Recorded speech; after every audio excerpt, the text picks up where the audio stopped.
Good morning to you, members of the media, and good morning to our listening and viewing public. I welcome all to this morning's post-cabinet briefing. With us this morning, for the first time in this new cycle, we have Minister Emlyn Pear. We know she is the Minister of Education and Human Resource Development, and Religious Affairs. With her, accompanying her, two of her officers in the Ministry of Education, Permanent Secretary, Mr. Finley Jeffrey, as well as Mr. John L. Mitchell, the Assistant Testing and Measurement Officer in the Ministry of Education. I think everyone knows that our nation's students would have just received their CPEA results, and we want to congratulate all those who were successful in that endeavor. Minister will brief us on that, as well as other issues coming out of the cabinet meeting yesterday. Thank you, Minister. Much, Ms. Grant. Let me say this morning, a very warm morning to all of our members of the media, as well as our viewing and listening public. This morning, our primary focus would be the 2018 CPEA results. And of course, as the press secretary would have indicated, there are one or two other items, but we don't want to water down the CPEA, because that, of course, is our focus this morning. I want to use the opportunity to, first of all, congratulate all of our students. Sometimes we take things for granted, but of course our students would have gone out there. In most cases, I believe, would have done their best. And this morning, on behalf of the government of Grenada, on behalf of the Ministry of Education, I want to extend congratulations to all of our students who have been successful coming out of this exam. But I want to use the opportunity too to recognize all of our teachers who have been instrumental, and sometimes we only recognize the teachers of the 6th grade. But of course, you could not have gotten to 6th grade if you did not come up the line. So we want to recognize all of the teachers who have been instrumental, of course, particularly those who would have worked with them, preparing them for the exam. We commend and we recognize them. Our parents, many parents go the extra mile to make it happen too, and this morning we want to recognize our parents. Of course, this morning we are going to review the results coming out, the analysis coming out of the results, which of course the Ministry of Education would upfront say that we would have to internally take as many decisions as we can to ensure that we work towards preparation for next year's examination and ensuring that our students perform even better. But this morning I want to just lay the platform by a brief introduction of what we are about to present. Of course, we are aware that it's the Caribbean Primary Exit Assessment Examination, and we are dealing, of course, with 2018. Now, the examination was to measure the skills required by students exiting the primary school into the secondary school. Of course, we also know that that exam was developed by CXC in collaboration with ministries of education in the region. And we also aware that that exam has an internal and an external component. Now, the external component, which would have taken place on the 17th and the 18th of May, that would have been, of course, locally. And many of our students, I'm sure you would have seen them in the media. Some of you would have interviewed them on their performance then. As it relates to the results, we have a total of 2,006 students who wrote the assessment, 1,072 males and 934 females.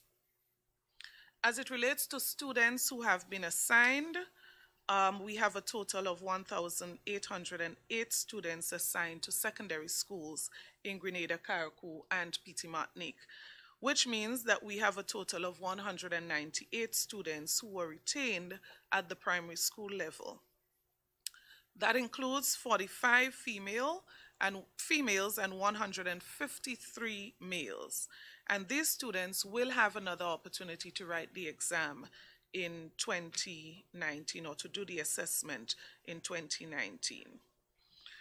Of course, many parents already speaking as it relates to placement and the opportunity that their children have for secondary school. And just to say that as it relates to the placement of students, and of course we're going to elaborate more on that, this scheme took into account the residence of the candidate, the location of the school of attendance, the address of parents' workplace, and religion to a certain extent.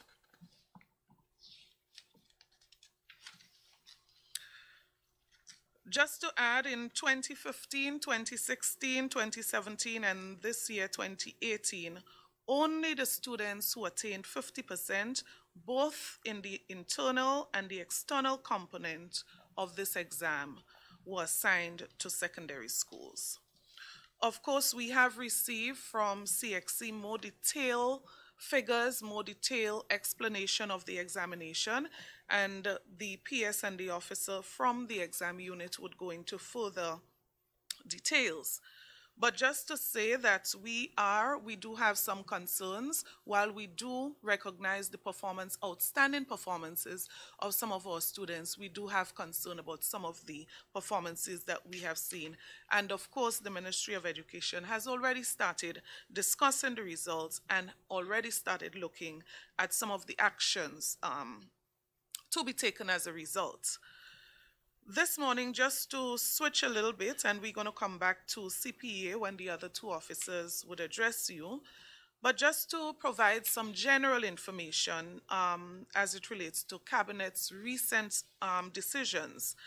And the first one is to inform the media officially of the official opening of our new parliament. That would be on June 21st, and of course the media would be receiving official correspondence in that regard. Just to say that we've invited several leaders in the region, and we are hoping that the schedule or the date of the activity would coincide with their ability to attend. But also we've specially invited representation from Australia, Mexico, and UAE, obviously understanding that they would have been instrumental in terms of funding for that building. Additionally, to say that we are obviously going to be making this a public event, public activity, so each constituency will be asked to send representatives, to send persons, and we're inviting generally the public. Of course, the building would not be able to accommodate everybody, but we are making accommodation on the outside of the building to facilitate persons' attendance. To also update the public and members of the media that since the last general election, you may be aware that programs which were run at the constituency offices or through the constituency offices, those programs, particularly some of the work brigades that were operating out there, or housing programs and others, many of those programs were put under review, the intention being to improve efficiency and to improve transparency. Just to indicate that the review has been completed and the hiring of staff for this new period has begun, and we are hoping that this would conclude by the 18th of June into 1st of July, which means that our constituency offices will be in full motion as it relates to providing services to the people in the constituencies after the 18th of June. To also mention and to use this opportunity to inform us that sometime post-election, government would have made a commitment that should the fiscal space permit, we are going to look at some additional benefits for citizens. And to say this morning that Cabinet has taken a decision that we are going to be increasing the senior citizens allowance between July and August of this year from $200 to $300, the fact that we would have found the fiscal space to do that. Other commitments would be spoken on and addressed at a future date. Additionally, the devotion program, many persons, I would imagine, would be wondering when are we going to start. And just to inform you that the reason we have not yet started that program for this period, it's quite normal around this time. Obviously, it has to do with the weather condition. As you notice, it's very dry outside, and government wants to make sure that when it begins that program, it would be monies well spent, and hence the reason we have not started. In addition, you should note that the Ministry of Works has started a review of that program, and the intention is that when we relaunch the debushing program for this period, it would be an improved version of the program. At this point, I think I want to stop and would make some closing comments, but I think I want to bring us back to the exam and to give the opportunity first to the PS to make some comments, and of course to our officer from the examination unit to give us some more in-depth view as to what would have taken place in 2018. Thank you very much, Minister, and good morning to friends of the media.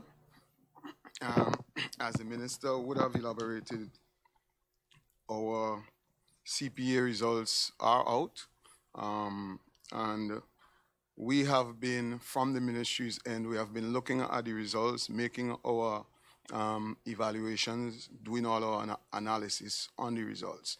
From a cursory glance, we can definitely see that in terms of, and we're speaking in terms of the external component of the exams, the language arts and science components of the exam, we have seen improvements. As a matter of fact, since the exam was initiated by CXC, it is the best performances we have recorded thus far in language arts and the science, and this, I think, is commendable.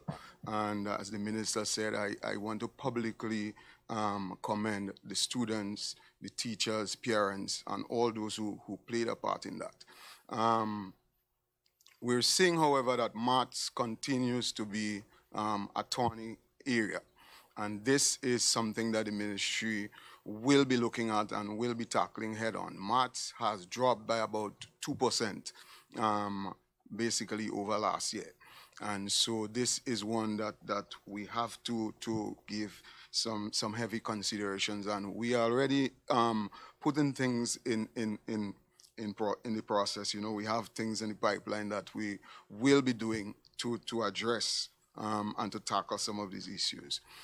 This year also, social studies was added as a component of the external exams. It was the first time.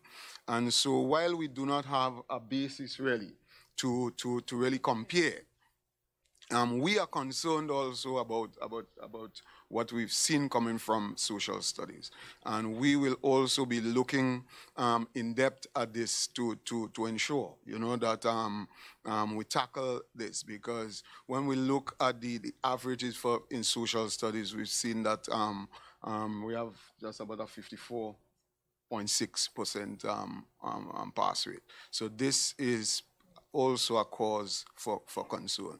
So all in all, when we look at the exams and we break it down, in terms of performance, compared to last year, they are almost on par.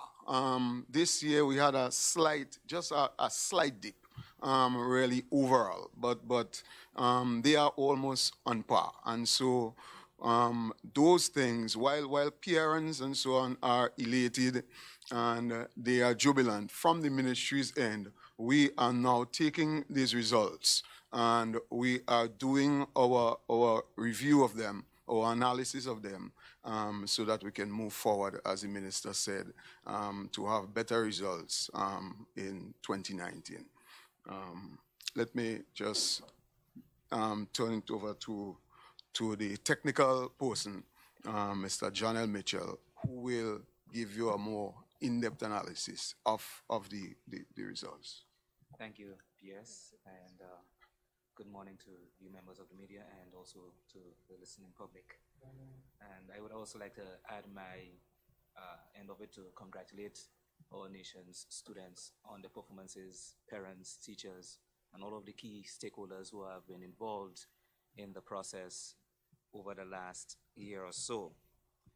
you've gotten some information concerning the performance of our students, but when we, as you said, science continues to experience some of the greater benefits of the CPA process. I must add that in the CPA, it is not a one-off, one-shot exam, but it goes through a process where you get to analyze the students as they move along through formative assessment, summative assessment, and we also use it to diagnose a number of issues. This exam for these students would have started mainly at the grade 5. It is a process, though, that we advocate throughout the entire school, but the analysis, when we start monitoring quite heavily, is at the grade 5 level. We have a number of our officers who would go into the field from the time school begins in September, and they interface with the teachers and the students, looking at what's happening and gathering important data so that they can get to that point to ensure that the internal component is above board and our students are getting the benefits of the CPA process, which serves to really build them and to build their key competencies in all of the areas. Now, when the exam would have been written on the 17th and 18th of May, and we look at the data now coming out of it, science had 19 students who obtained perfect scores. So we had 19 of our students getting perfect scores in science. We had 2 for language arts. Sadly to say, mathematics and the social studies, they've not experienced such, wonders. And these are the areas we are critically looking at to see how well we can really work with our schools to ensure that the results in mathematics really improves. One of the things that we've done from the examinations unit in recent times, we've met with key stakeholders, with ministry officials. We've also met with principals and also teachers. And we have presented to them the statistics from MCT, or minimum competency tests, as to the performance in language and math. And we've shown them the patterns and the trends that have been happening over the years. So as both the PS and the minister have said, we're looking at that data carefully and analyzing it to see how well we can make informed decisions so that mathematics will really grow. We want all of the areas to continue to increase. I mean, 70.95% in science, yes, well, it is something to say it is the highest, but we want those 70s to turn into 80s and into 90s, and in all of our areas, we want to see improvement. In the social studies, it is something, again, yes, it was a new component, but CXC has sent a template for us with guided topics where the pool of questions come from. And of course, our schools are equipped with the curriculum. So it is something, again, that we'll be working closely with our schools with to ensure that they look at the curriculum and ensure that they follow it in such a way so that our students, as you would have heard the report, some of them said it was difficult. But it's not that it was difficult, it is how much we go into it. So we will be working along with our teachers in the classroom to ensure that the students are exposed to the curriculum. As we take closer analysis of the data presented to us, while there's a high in the retention, we notice we have 153 of our boys being retained and 45 of our girls.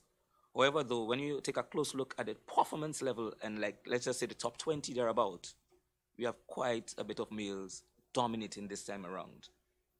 All right, so we can say that there is hope for our boys, and our boys can definitely perform. All right, our boys can definitely perform. So as we continue looking at the data, as we continue pulling it apart, because we'd have only received that information just over the weekend, so we really try to ensure that we pull all things out to ensure that we have the results out and, don't have our students anticipating and waiting so long. So as time progresses, you're going to get more details as we go deeper into the analysis. When we look at all the broadsheets and everything by school and the breakdown by territory that CXC would have sent to us, and we would be able to greater inform you as to where we are, what's happening with the statistics, and you would be able to really, let the public know that, look, the ministry, we're not leaving any stone unturned, and we are ensuring that every student in every school get the benefits that they are truly deserve to grow within our educational realm, and to ensure that we have a nation, especially in the area of numeracy and literacy, where we can perform at very, very, very high levels. Thank you, Mr. Mitchell. Just before we take questions, I've also been asked to inform the nation. Recently, there have been a number of fake social media accounts being opened in the names of ministers and prime minister. And these fake accounts have been soliciting money and so from the public. Just to warn you that this will never be a practice of any government minister or the prime minister. So when you see these, do know that they are fake. There have been officers working to ensure that they delete and report, and so, but it's an ongoing process, because as you delete one, another one pops up. So please be careful out there, and do know that this is not the practice of any government minister or prime minister. Thank you. Questions? Good morning, Callisto Faria. Before we get back to the CPA, I wanted to get some information on what you spoke about with the constituency office. You said that some analysis was being done, some investigation into its operations, and that now you're on track to reopen. Can you tell me what was found, what were the problems that were identified, and the improvements that are being made that has cleared the way for you to go ahead and set them up again? Well, I think that report is one that is general, right? So, for example, it took into consideration the public's view to a large extent about the quality of service that they receive at constituency offices. So, for example, information. Can you walk into a constituency office anywhere on island and find out, for example, what scholarships are available within the Ministry of Education? Can you walk into any constituency office and probably find out what are the criteria for getting onto the SEED program? So in terms of information, that was one of the areas that were found to be lacking.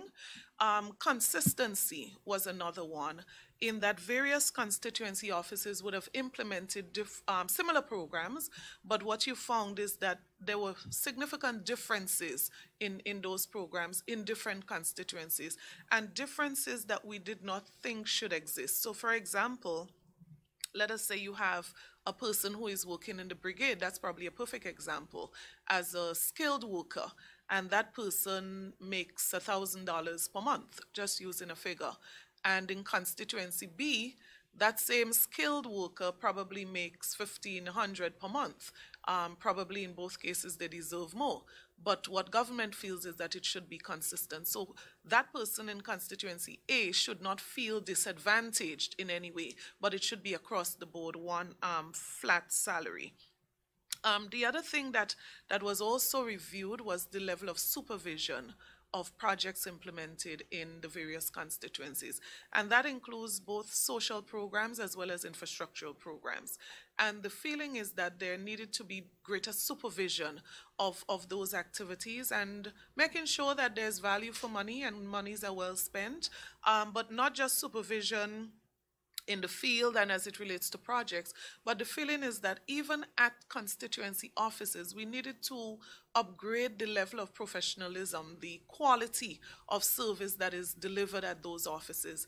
And so government would have reviewed, the cabinet would have reviewed the report, looked at some of the recommendations of the various consultants who were involved in the process, and we would have taken decisions accordingly. So hence the reason the process now of rehiring is a little more stringent than it was before, involving more procedures, application and interviews and so on, to ensure that we have persons who can really represent the face of government at our constituency offices.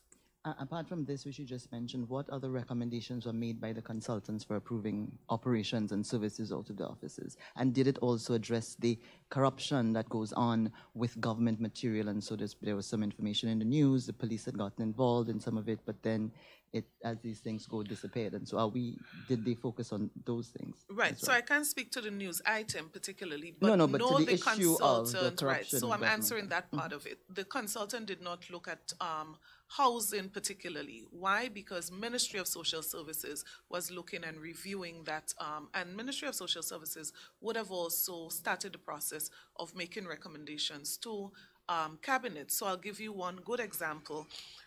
In the past, materials were delivered to constituencies. Constituencies would have then passed on to the persons making the request. One of the things that would have been changed, coming out of the fact that some persons receive not being ready to make those adjustments to their homes. One of the decisions taken is that materials would only be distributed when persons are indeed ready for making those changes. So that could be readiness from the point of the constituency brigade. So if their list is too long, then supply would be held back until they are ready to. Or the person who is receiving must prove that they are ready on their own to make those repairs. So there have been some changes in that regard, the application process and so on and so forth. So Ministry of Housing is actually dealing with that component of it. Are you aware that they're also dealing with the officers who work for the state in these programs, stealing from the state? Of course, Ministry of Housing is reviewing and assessing persons who would have served in the program. In some cases, there are changes and new persons are being hired and so on. The process is not just as it relates to the process of distribution, but it also looks at the personnel involved. Okay. One final question. Can you tell me who supplied the equipment for the Parliament building? I know you spoke of it, the official opening. I hope I do get an invitation as a member of the media. Can you tell me who did the equipment, please, if you are aware of the company? Right. Or the companies, because I know there were two companies involved. Right. As it relates to the company, I am not sure I'm in a position to give that specific information. I would prefer Ministry of Works representative to give details. And of course, they would be also addressing the media as it relates to the Parliament, its operation, the changes, and all of that. And of course, at the ceremony, there would be some disclosure there. But as it relates to the company specifically, I'm not in a position to share at this time because I don't have that information. Okay, well, I will try to catch the press secretary at the end of the Sure, news no conference. problem. She's Thank you so supposed to much. know. Sarah Mitchell, MTV News. Before we go to CPEA, you spoke of officials coming to the opening of the new parliament, and you invited people from the Caribbean. Who are the leaders? Which countries? Right. So at this point, we would not want to disclose persons who were invited and those who would have confirmed because it's a process that's still in train. I'm sure the press secretary would keep the media updated probably in another day or two, but up to this morning when I spoke to Prime Minister, he did say an extended list was sent out, but of course, because of people's schedule, we have not gotten back all the confirmation. So I would say in another day or so, government would be in a position to confirm the list of invitees and those who are actually going to be here. But of course, our neighboring head of states were invited. Okay, the CPEA, science seems to be high up there. What is it about the way science is taught that you can learn to help with math and social studies? Because from my understanding, science is broken down since in pre-K, kindergarten, math is also, but science is very hands-on. So how can you make math hands-on and other subjects hands-on that it can be retained and be used in the exam proficiently? Well, I'm going to get PS to also comment on this, but just to say that has been an issue we've been struggling with for a long time.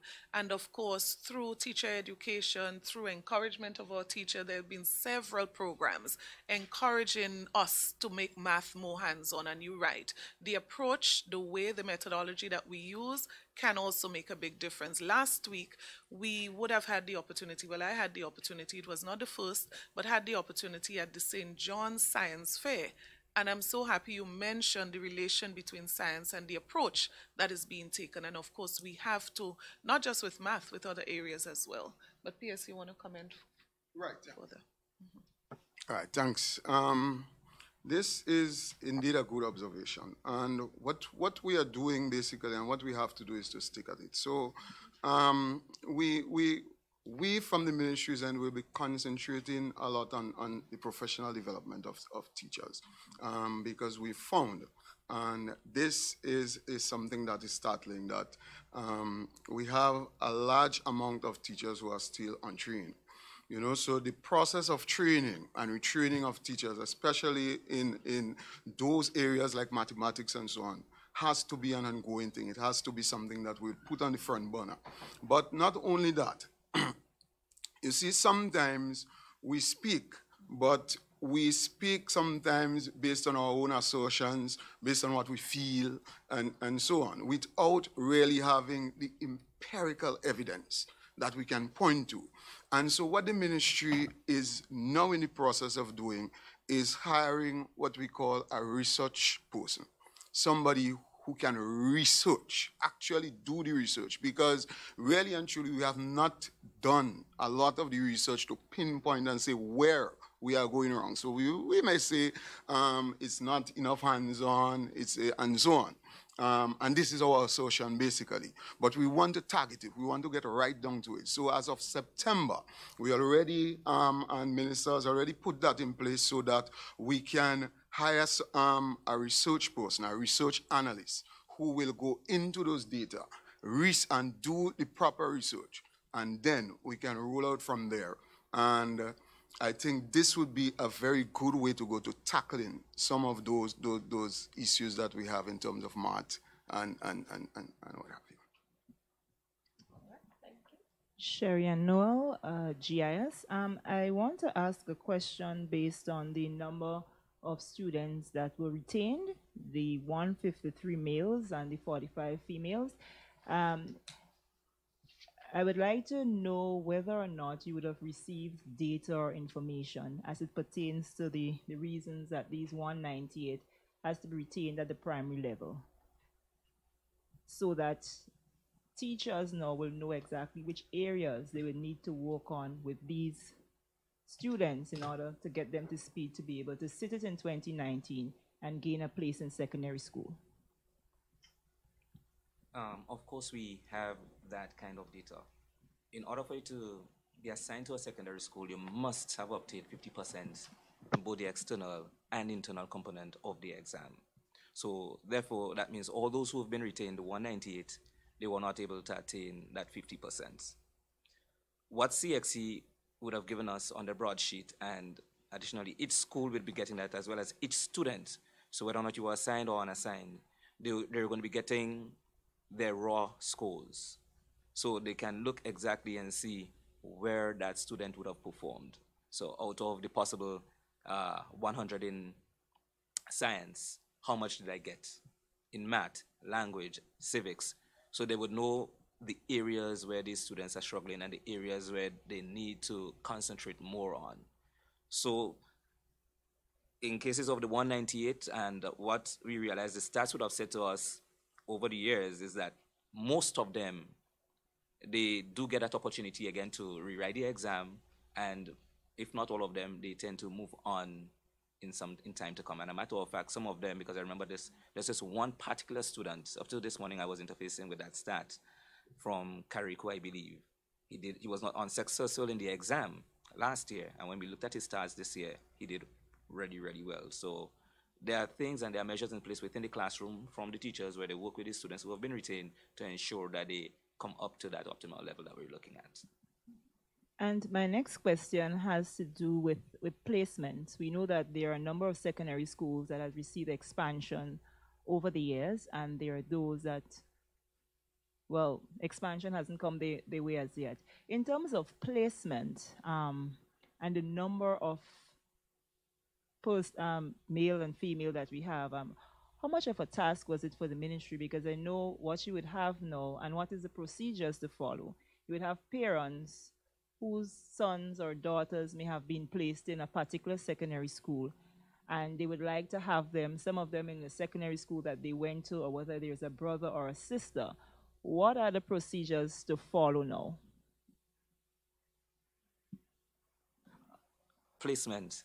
As you so rightly said, when we look at the data, let's just go back to the data first of all. And this year probably was one of the most challenging of years.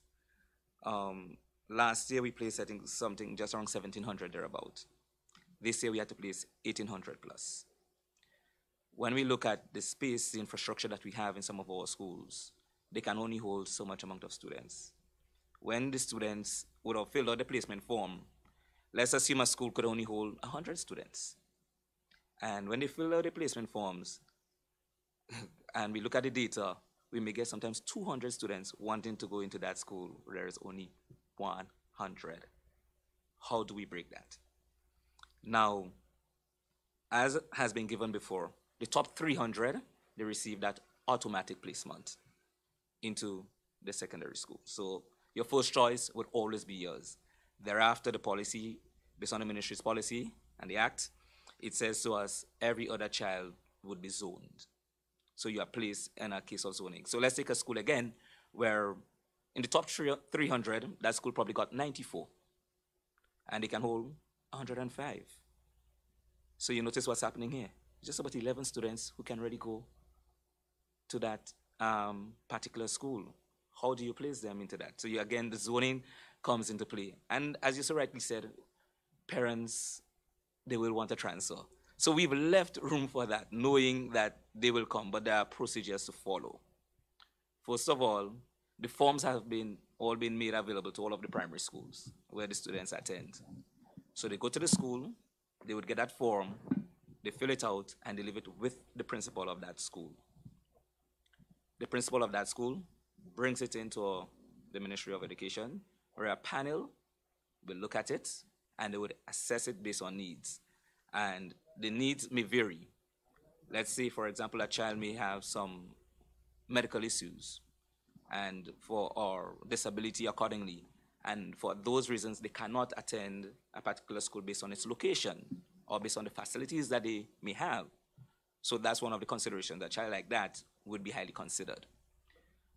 We would want to take into issue economic costing, where based on where the child has been placed and the residency of the parents and the student and the child where they live. So this is something, again, you would want to take into consideration. But what we would want to say, though, even though you request a transfer, you may not be given it based on availability of space within that particular institution. Just to add on this, we really want to appeal for the cooperation of the public in this matter. As you may have gathered, the requests are probably far more than the space available based on the demand for certain schools. But I want to encourage parents that it is not all about the school. It's probably just as much about the support you give to students and the encouragement you give, the extra effort that we put into. Sometimes people want to change just because they don't like the uniform of the school as opposed to the uniform of the other school. So we are begging, we are pleading with the public to please assist us in that regard, because there is absolutely no way we can accommodate the volume of requests that are already have been made as it relates to transfers. Let us put more emphasis on supporting our children, encouraging them, equipping them as we need to, as opposed to placing all the emphasis on which school that they go to.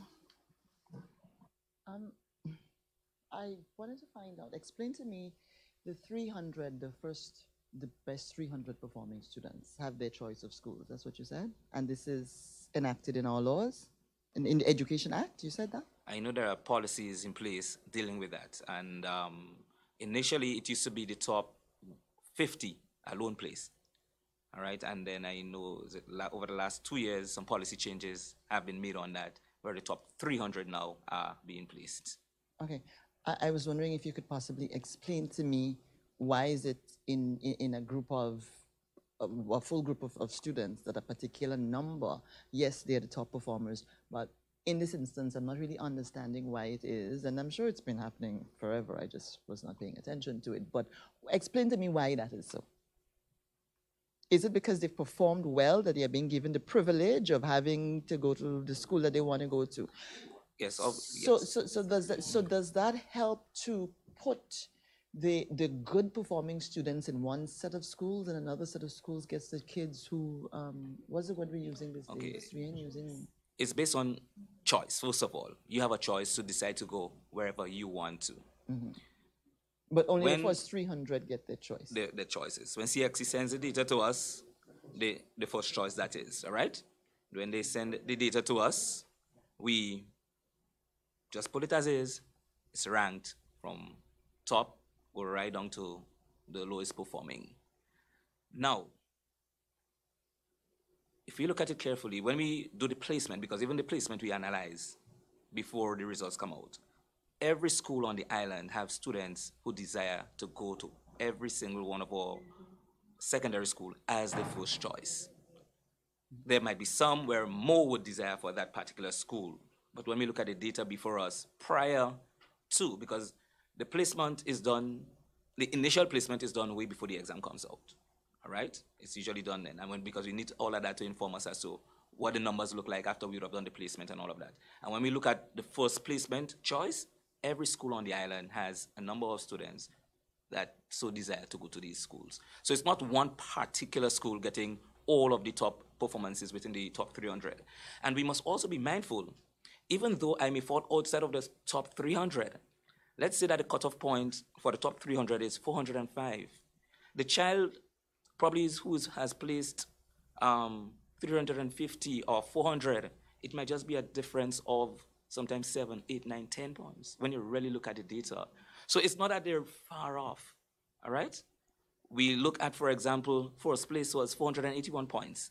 Second place was 477, all right? Fifth to ninth. Fifth was 400 and, let me see, I think it was 471, yes? Sixth was 470. Ninth, 469. So you see how close it is? So yes, while it might seem as though the top flyers are going to these schools, but when you really analyze the data, when you take a really close look at the raw data, there's not that much far distance in performance of the students. Okay, so it's probably just a mechanism that would be able to handle the situation better based on the fact that we don't have unlimited space in the secondary schools. Okay, one last question. The math problem seems to be from the bottom right up to the top. We're having the same feedback at CXC with maths. And by the time they do get to secondary school and do CXC, like they forget the English too. So there seems to be a problem throughout the system. Are you looking at that it continues beyond secondary, beyond the primary school and the results? And let me just do this last part and then PS is going to respond to that. Right? As I would have made mention about our MCT exams, I made mention of that, where for last school year, we pulled the data for the last 5 or 6 years or so, and we looked at the trend in the performance of the students. Our MCT, it is an exam, minimum competency exam, that's given a grade 2, 4, and 5. So we pulled all our stats in math and language. We did a breakdown as to the different strands in each area. And we've met with education officials, principals, and all of that. So they have that raw data showing the performance of every school,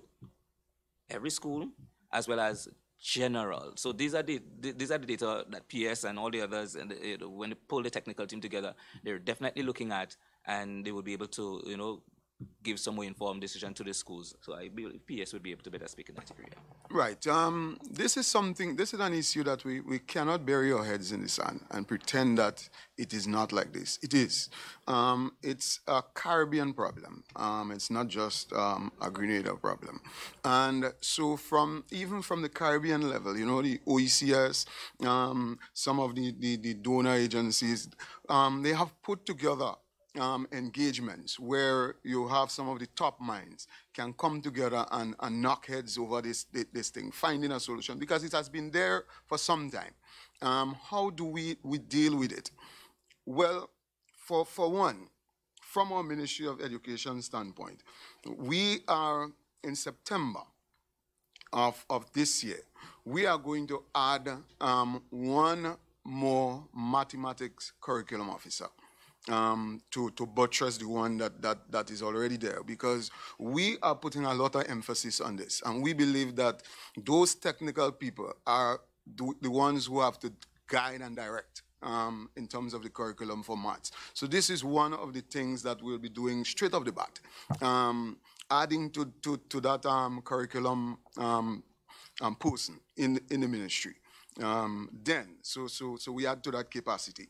And of course, as I said to you, we go back and forth with this thing, as I said before, without doing the proper research. And so we need to be empirical, you know? And this is why, as I said, we are going to take on this research analyst. So this is one of the things that we're going to tackle. And there are other agencies who are also looking at things. I know from the GUT, who is a professional body, they have this educational arm who's also doing research into mathematics and the poor performances in maths and language arts. So it will take a collaborative effort. But from the ministry standpoint, we are looking to tackle this head on, and we do not want to come back here, or we want to come back here sometime and say, you see, we are on the up and we are doing things. And to bring it doesn't make sense just sitting there and complain and say, oh, maths is going down, and that is what everybody knows. And so we're trying to tackle it head on.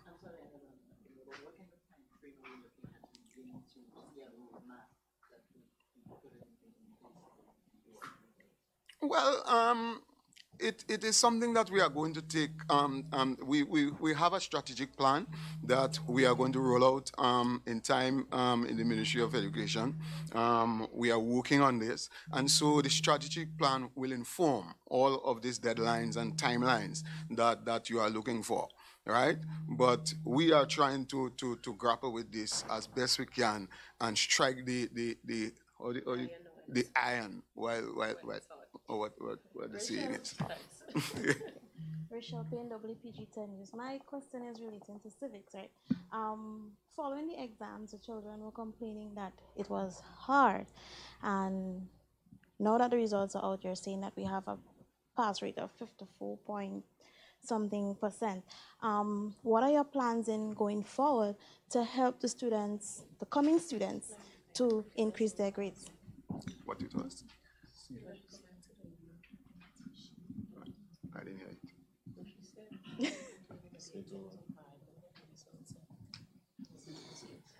Civics. Yes, clarify that you said the pass rate, as if it was the overall thing. So, Okay. All right. One of the things we would have noticed, because we got the feedback just like everyone else. And I remember the head of our department, because I went to Carriacou for the exam to monitor what was happening. And it was both islands. And immediately she asked, well, what were some of the concerns? And the first thing we did, we were guided by our curriculum Bible, right? That's what we go by. So we immediately went into the curriculum guide to see whether or not all of these topics were there. And when we went into it, all of the topics that were tested came from the guide. Added to that, as I would have made mention of earlier, CXC would have sent a template, a specimen paper, and they said to us, be guided by these. Whenever we hear these terms, it says, oh, look, you need to go into it, and that's the area of civics. So you need to go into it and carefully look at it. So yes, we've heard the complaints, but the topics are there.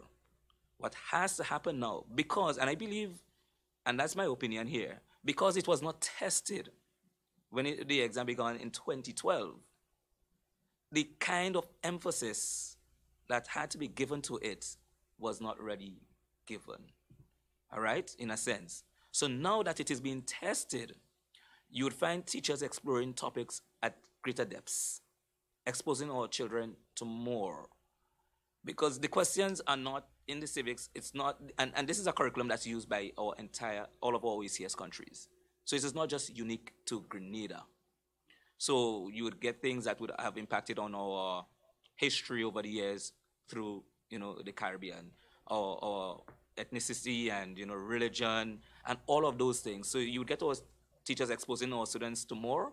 And what's going to happen in the long run? The spin-off effects, whereby we would have our students being knowledgeable of what's happening with them, our society, our norms, our cultures, and the things that really impact us.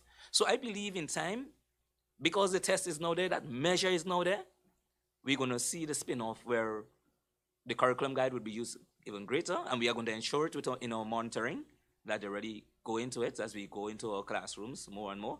And I believe we're going to see civics benefiting from all of that in time to come. For the overall pass rate, we had a 89.12% of our students passing the exam. Yes. What is being done with existing schools in accessibility for people with vision impaired and other disabilities? I know there's Wester Hall. I see a ramp at St. Joseph's Convent, but there are other schools in the country, and there are people with disabilities who would like to go to schools of choice. And I know of a young child who passed, and she lives on the western side, and she has to go to Wester Hall. So that's a travel. So what will be done to the existing schools for that? What we can say is that government is very conscious of that particular situation. As a matter of fact, it's something we've discussed in several meetings of the cabinet, ensuring that we are more all-inclusive, of children, particularly those with disabilities. There have been cases where cabinet would have taken decision to give special support to specific students based on the circumstances. But we have to do even more than that, and we have to broaden it in terms of even the infrastructural work that we're doing, and you probably would recognize that greater emphasis is being placed on that area in terms of access, right? In terms of support, yes, we'll continue. Education working together with Ministry of Social Services to ensure that we can give greater support, because no child should be left behind. Yeah, I mean, in 2018, we should not have any child being left behind because they probably suffer from some disability or some challenge. We want to make sure that we all inclusive. So we are committing as government to do even more. Of course, we might not be able to do all at the same time, but as we improve our schools, we would place greater emphasis on access and support, particularly for those students that you refer to. Okay, thank you, Minister. And with those words, we're going to end today. Thank you so very much, Minister of Education, as well as her team, PS, and the testing officer. Thank you to the media, and thank you to everyone for joining us. All the best.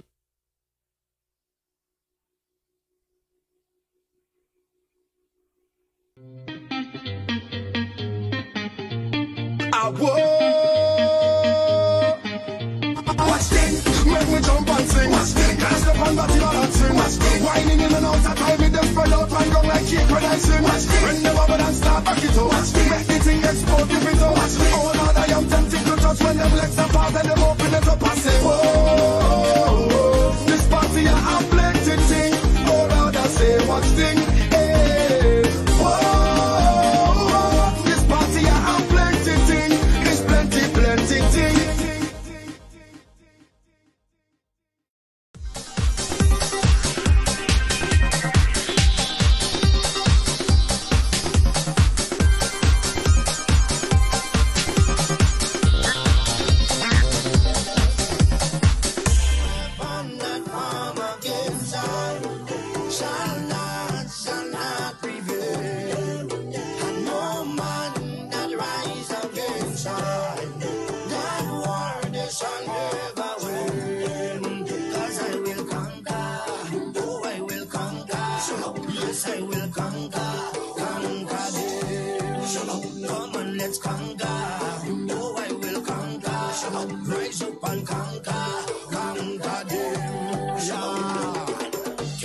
Retreat, no surrender.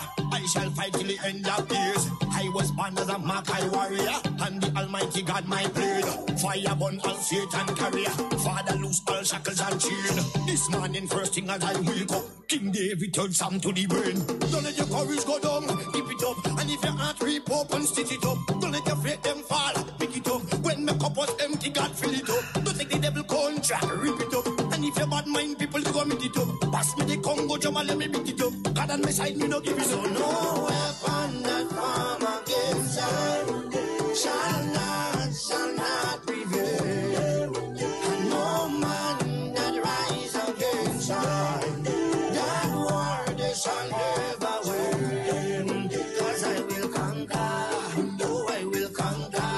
Yes, I will conquer, conquer them. Come on, let's conquer. Oh, I will conquer. Rise up and conquer, conquer them. Thank you, Father.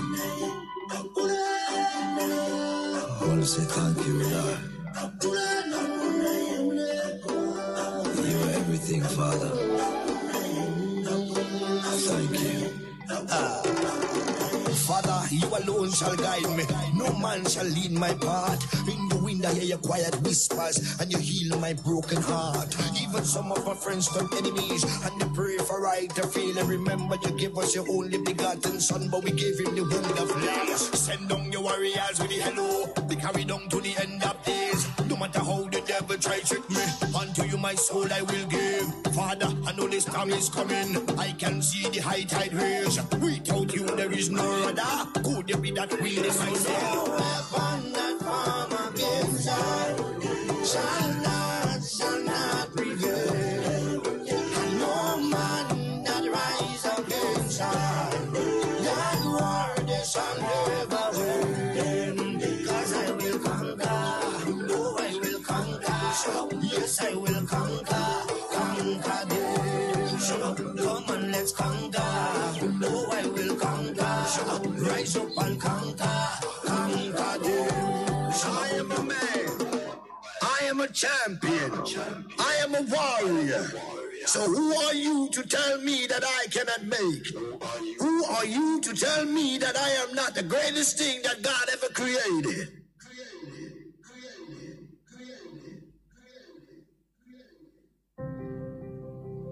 It is said that education is the key to success. The Grenada Development Bank believes this to be the truth. Hence the reason we have made it our prerogative to ensure that your key is in safe hands with us. Here is how you can unlock your success with an education loan from the GDB.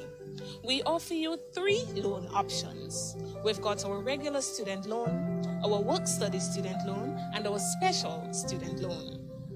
Our regular student loan is for persons who wish to pursue full-time tertiary level education. If you are a permanent employee who wish to study while continuing your employment, then our work-study loan is for you. Our special student loan is in collaboration with the government of Grenada, geared towards vulnerable persons who would like to pursue higher level education. Remember, you must have proof of admission from a recognized institution here at home or abroad. All our loans are 100% financing with interest rates as low as 5%. Get your funding from GDB today for your tertiary level education, your technical training or vocational training, even professional development, with up to 12 years to repay. Your future success is today. Grab it now.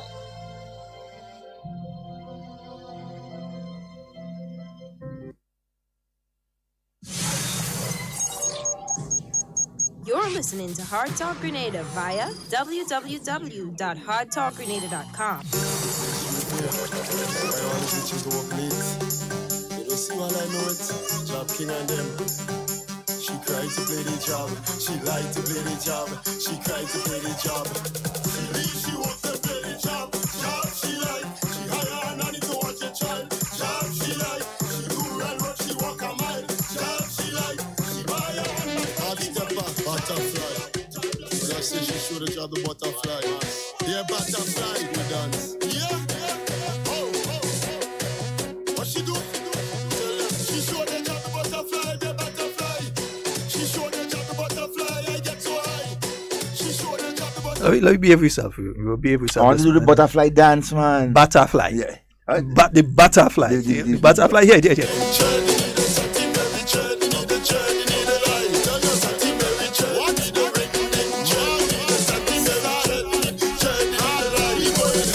Isaiah want to see do that. Yeah. Oh, trust me. Let hate to go find out. Yes, folks, it's Spice Mass 2018. But this is hard talk, eh? Yeah. This is hard talk, you understand? Yeah, real talk. Let behave yourself. So we put aside the butterfly. Yeah. next thing you have people like Nenny and them doing butterfly. Yeah. Miss Jacob doing butterfly.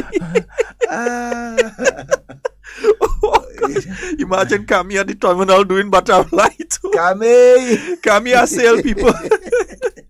Kami has Father's Day sale. But here's the thing with Father's Day sale.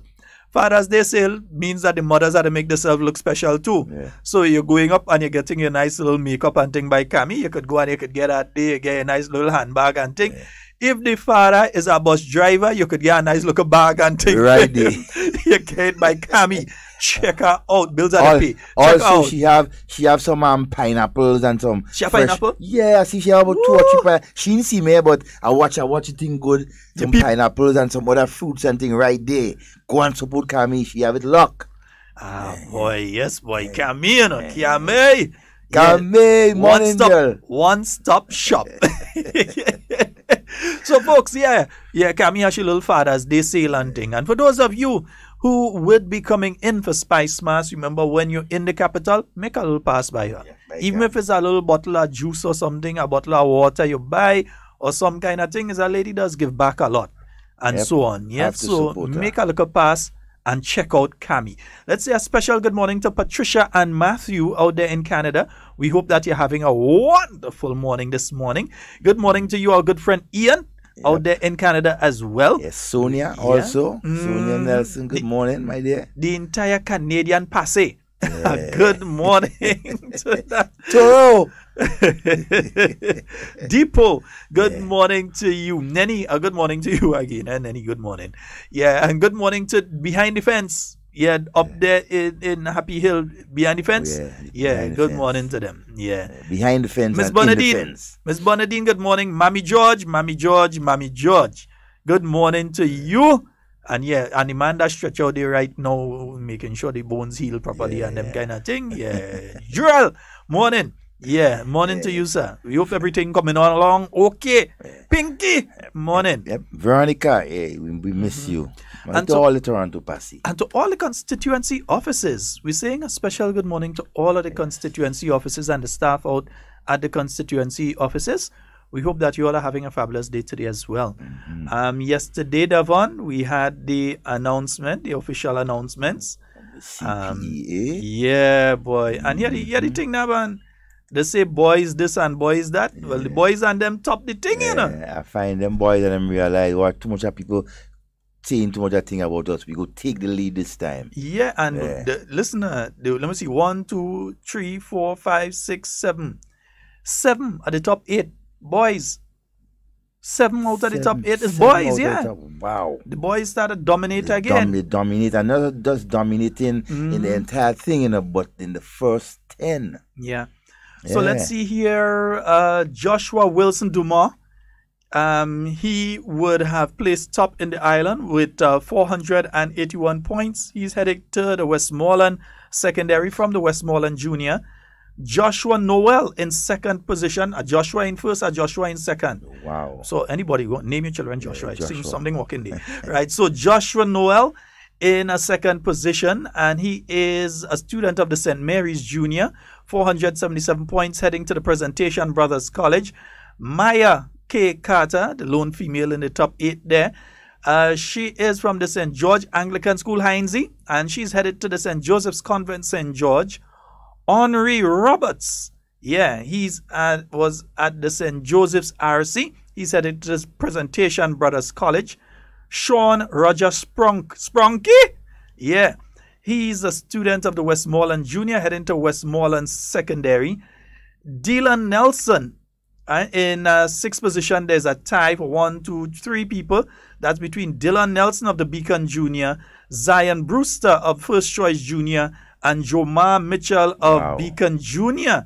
And they're going to the Presentation Brothers College, Grenada Boys Secondary, and Presentation Brothers College as well.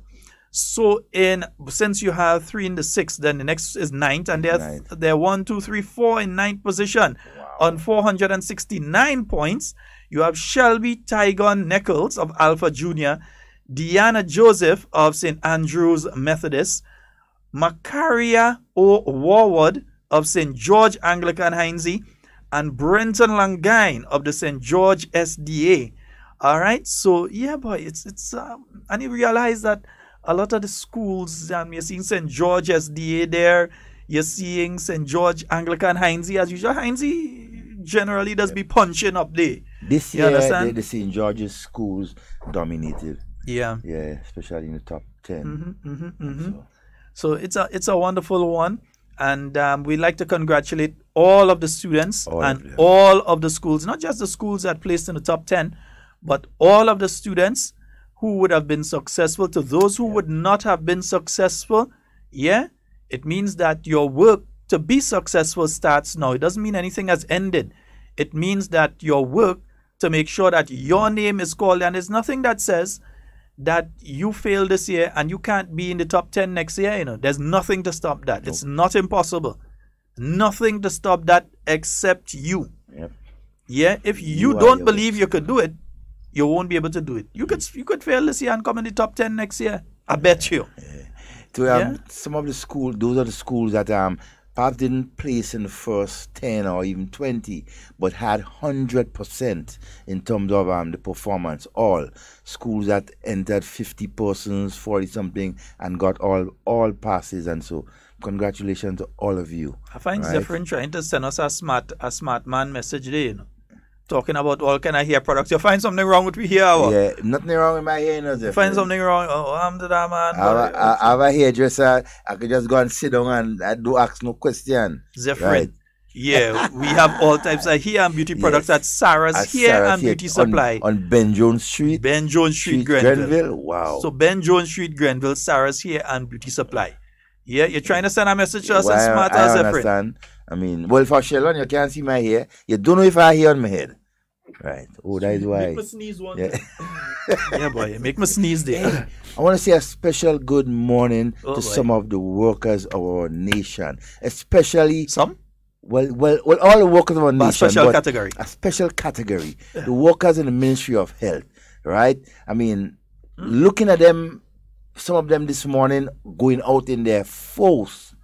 Busload of them going out to do their work in the field, and so to do the fogging and the ensuring that we keep our surroundings good, and so not mosquito Jeff does breeding. Jeff driving the bus. Jeff from St. Patrick Day. I think so, Jeff. And that's St. Andrew's crew. That this morning when I look at that bus, man, it had at least what was it, real full. Understand? And all of them, it full. And I know at that time too, they're serious. They're going out and work because it's the hurricane season coming. It's the rainy season. The whole question of mosquitoes and rodents and all these type of things. They are the workers paying attention, right, and guiding you, giving you direction as to how to treat, right, and to deal with them.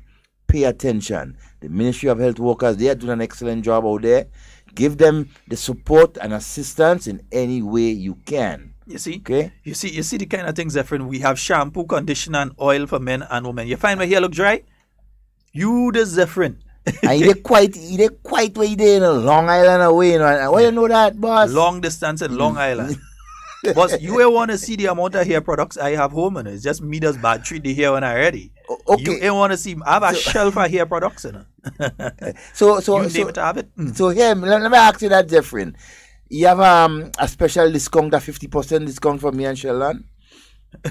Let me see if you go answer that.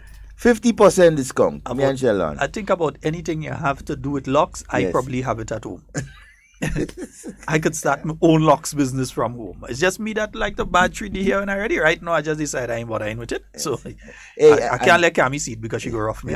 And somebody just informed me that also the Ministry of Health team, there's another team going out vaccinating animals and so for rabies and all that sort of things. And let's congratulate the guys that are doing that. I had the pleasure of seeing them at work in Belmont a couple months ago. Mm-hmm.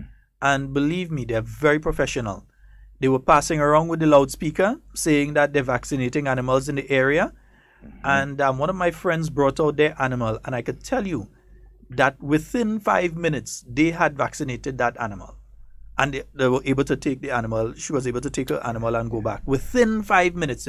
By the time you bring out the animal, these guys just bam, bam, and back. Very professional, very quick. So to the team from the Ministry of Health, going around doing the vaccination of the animals for rabies. And Ministry of Agriculture. Yeah. Congrats. It's the Ministry of Agriculture, not Ministry of Health. Yeah, Agriculture. That one is Ministry of Veterinary Division. Veterinary Division of the Ministry of Agriculture. Agriculture. Yeah. And to the team doing the fogging. Yep. Yeah. Because the team doing the fogging have it hard because they go around this hour and do the first set of thing, and then remember they can't do the fogging until later on in the evening. Yeah, so they have long days. I mean, when they go in that area, they have to be walking to every single household behind it, checking to see if mosquito is gathering and everything like that. So hey, please, people, give them all your support. Even offer them a glass of juice or water if you can. They are doing an excellent job out there trying to keep us safe and healthy. Okay? And remember, they could actually charge you under the Mosquito Act for harboring mosquitoes. For harboring mosquito. So, Popo, just keep the area clean. Keep around clean. Because they could charge you. Yeah? They have the legal teeth to charge you if it is necessary to do so. Yeah? 4407377. We had the press conference by the Minister of Education this morning, along with the permanent secretaries. In that ministry. They were there speaking about not just the pass rates and so, but looking at different aspects of it, analyzing the results, not just this year, but analyzing the results for the past couple of years and so, and looking at the areas where students have faltered and trying to find ways of addressing those. In specific, the areas of maths and English seem to continue to be a challenge for some students. And social studies, yeah. Although it's a new component as they stated, but there is some problem. But hey, good morning and welcome. Hello, good morning. I'm just calling to find out, as we enter the rainy season, there was a drain that is above the Granans post office. That drain still like that? The drain is still like that. I know the one you're talking about because you call how much time? And the grass is growing. There is a lot of dust in the road. So I would like to know what the Ministry of Health or Works will be doing to clean up that drain. What I will do for you, my dear, because you have raised that more than once. Yeah. And not only that, but I personally have seen that when the rain falls and that water started to come down from Golf Course and the Jan and Glay area and it hits that drain, what happens? Because that road becomes basically a swamp. You have mud, you have gravel, you have stones, and you also have whatever little litter and garbage was in the drain ends up into the road. So it looks bad. It is bad. It has to be addressed. Yes, I think there should be something about that. I personally will follow up on that one for you. And let's see how we can get it done. Even if it means I end up having to go into a shovel, because it affects me too when I'm passing. Yes. It affects all of us. Yes. Yeah. Okay, and that's right in the area. I remember there was an accident when there was some heavy rainfall. Yes. Earlier this year or late last year, there was some heavy rainfall. There was an accident and there. problem there in the road there. Well, traffic was back up for hours. Yes. Because a vehicle flipped over there, and I don't know if it's because of that same blockage in the drain that caused the accident. Yeah. So I think so, because they need to address that drain immediately. Rain was falling, and it had a serious amount of rain. Yes. Which means that drain, right where you continue to speak about, would have been overflowing. I don't know if it contributed to the accident, but it happened in the same spot. Yes. So we're going to check on that. Okay. Okay, my dear. Thank you so very much. Huh? Thank you very much. All right, my love. Right. Yeah, because there was an accident there, and believe me, it could have been due to that same overflowing. And this call has called, in my view, too much times. Not that she should stop calling, but it needs to be addressed. Yep. Good morning and welcome. Hello? Hello? Good Hi, morning. morning. You're live caller. Go right ahead. Ignore the radio in the background. Hello? Yes, you're live. Ignore the radio in the background. Go ahead. You're live. Yes. I'm just calling. Make arrangement for that many times. I live at Lamo St. George's. Oh, just tell you about that, yes. Yes, go right ahead. Hold on a second. Hold on. I don't pick up. Okay, hello? Me? Yeah, go right ahead. Hello? Yes. Yes, go ahead. You need to take the volume. I water right by my neighbor. Mm-hmm. My dear, we cannot have a conversation if you're listening to the radio. We are going to have to terminate the call, and you sound like you have a very serious issue. But if you continue to listen, to the radio, I will terminate the call. I will have to terminate the call if you're listening to me on the radio. And he making a lot. I'm sorry, you'll have to call back, caller. I can't tolerate it because no radio station in the island tolerates that. You're hearing it on every radio program. Take the volume off the radio. But yet still, you have a very valuable point to make in relation to a problem in your area. But you're trying to listen to me on the radio, and you're hearing that on every radio program for years. Why should we tolerate it? I could relate to what she was about to talk about because she called sometime last week and mentioned it was right in Lamode there's a pool of water close to where she lives. No, but which part in Lamode is that? Right after the bridge, Lamode Bridge, right?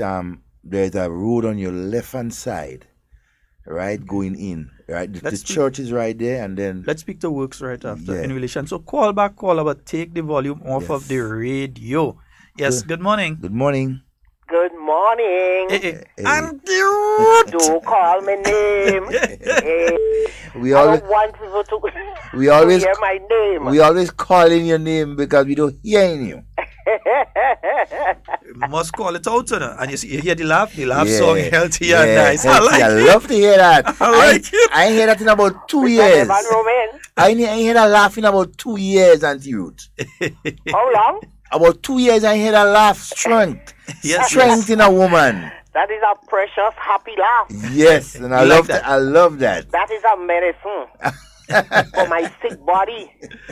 You know, laughter is a medicine. Oh, of course. It's very good. So how you doing, Auntie Ruth? Well, I'm there, coming on slowly. Okay. Slow. The healing process is very slow. Oh, boy. Because you know how old as Tig. And when I know about that. Tig, you're not supposed to go and do surgery. And when you old as Tig and you do surgery, it does take long to heal. Yeah, strong woman. But by the grace of God, I'm getting through. You have One day at a time, sweet Jesus. That's all I'm asking from you. Yeah. So you all doing good? Yeah, we're doing good, and we're doing much better now that we hear your voice, and you're much better than how you were the last time. Yes, I'm coming on slowly. I feel like a boss there right now. That's so I like a what? I feel like a boss. You're glad to hear the voice. You're glad to hear the queen voice. I had to see Brendan, So I had to see Brendan. So I know I had to see Brendan. I was here from Brendan. Oh, right. You see here and the little daughter? I had to see him mostly alone. Okay. Yeah. Yes. But that's good. I'm glad to know that you're getting there. You're not fully there yet, but you're getting there. Oh, my what come and tell me call you though? Auntie Irmai. Oh, I say go right now and call. Yeah. Auntie Ruth, go right now and call. I say, well, what are going and say? Go and say good morning. Auntie Ruth, you have a couple of persons on the live on the internet saying good morning. Zephyrin McLeod, Brenda saying good morning. Everybody saying good morning. They have not heard your voice in a long time. So all these people saying good morning to me? Yes, all over the world. Over the world. In America. Zephyrin. There's Zephyrin. I say I long to hear him. And he's listening to you. Zephyrin, good morning, and thank you for saying good morning to me. And Brenda, good morning. Yes. Everybody, good morning. All right. I'm still here. I'm still here to praise his name. We ain't like you're going away in a hurry, So you're talking about still here like you have intention of going elsewhere. Well, you know, one day we will go. Yeah, one day we will go. But whilst I'm here, I'm still here. Yes, that's good. And I'm here for a purpose. Mm-hmm. Yeah. But we like to hear you, and you must give us a little call a little more often. Okay. Let us hear and let's make sure everything is okay. I'm glad to know you're glad when I call, okay? Of course, yes, my dear. And I'm glad to call. Always. Even if it's once a week, Auntie Ruth. Yeah, I can get you up here Oh. Try 89.5 if you're not getting us on 97.5. 97.5 usually covers that area, but try 89.5 if you can't get us on 97. 89.5. Yes. Okay, you should be able to get us on that frequency there if you're not getting 97.5. Okay, 89.5. Yeah. Okay, my dear. All right, and you have a wonderful day. Bye. All right, bye-bye, Auntie Ruth. And we love you. Bye. Hey, man, that voice. Auntie It sounds Ruth, good. Oh, really good. Sounds good. Strength. And for what she's been through in the last year and to still be able to laugh and so on right now. It's real good. Yeah, we love to hear you, Auntie Ruth. And to all the nation's senior citizens. And so, pleasant, good, wonderful morning to you. I'm trying to understand something by some people. How you could be vexed because parents are on social media and they're glad that their children pass common entrance and they're vexed and they want to cuss because of that. Listen, when it's politics time, I post about politics. Yeah? Nobody posts about politics, I think, more than me. I post about politics nearly every minute when it's politics time. Sometimes even when it's not politics time. So once you're friends with me, you go see stuff on politics. Yep. And I go see it from my perspective or my party's perspective. That's my page. So if somebody want to post about their children, that's what's important to them. Exactly. Be glad for the person, be glad for the children. You don't know, as I put on a Facebook post, you don't know what sufferation that person went to. There are parents that stay without breakfast to send their children to school because it's sometimes when they check is only breakfast they could give to the child for the child to go, and they make sure and they give the children what it is. There are fathers that sometimes the last $5 in the name, and they give the child to go to school and they go on bum ride to try and reach the work. So don't vex with them. When you see them happy that their child has done well, don't vex with them. Because sometimes, Sheldon, because of that moment there, that child has brought joy into that parent's heart. For the last almost 10 years, they have not been happy. Yeah. And that day, they're happy now. They're happy. Don't take that away from them. Don't take that away from them. And then they want to vex because they see some teachers posting and talking and they're so glad and so. You wasn't there when them teachers and them 1 and 2 o'clock in the morning trying to put together their lesson plan of how they're going to work with these students because this child just not picking up that particular concept, be it in mathematics or so. And they say, I'm not going to leave that one behind. Everybody must pass. So they're raking the brains now weekend when everybody else partying sometime day inside, and they're trying to focus on how do I put my lesson plan together so that it can reach all of the children. What can I do to get through to these two who just not understanding that concept? And there are other sacrifices that teachers make without overtime, and in a lot of times without any gratitude. So when a child that they worked with has passed the exam, be glad for the teachers to not leave them alone. If they want to jump up, if they want to go and sing Butterfly and dance around the school, let them sing the Butterfly and things. Like give them a piece of Butterfly. All a big broad bats and Butterfly. If the teachers want the Butterfly, lead them. Yeah.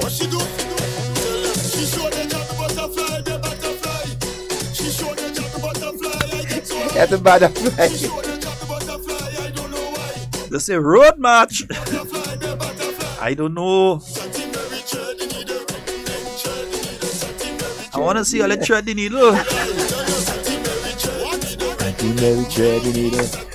Well, let's go to the phone lines and see who there.